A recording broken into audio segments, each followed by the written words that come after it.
આજે આપણે જોશું કે જમીનમાં પીએચ સુધારવા કયા કયા પગલાં લઈ શકાય.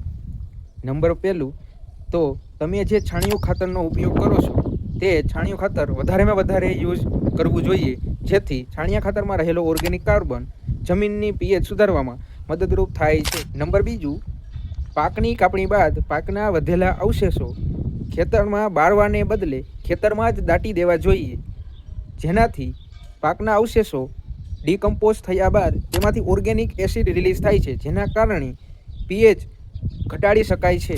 નંબર થર્ડ, અત્યારના ખેડૂત મિત્રો મન ફાવે તેમ રાસાયણિક ખાતર અને કેમિકલ્સનો ઉપયોગ કરી રહ્યા છે.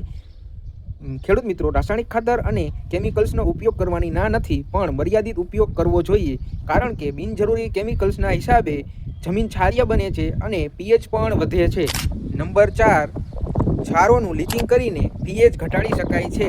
કઈ રીતે? વરસાદી માહોલમાં ખેતરની ચારે બાજુ મોટા પાડા કરીને વરસાદનું પાણી ભરી રાખવું જોઈએ, જેથી ખેતરની ઉપર 5 થી 6 ઇંચમાં આવેલા ક્ષારો પાણીમાં ઓગળીને જમીનની અંદર લીચ આઉટ થઈ જશે, જેના કારણે પીએચ ઘટાડી શકાય છે.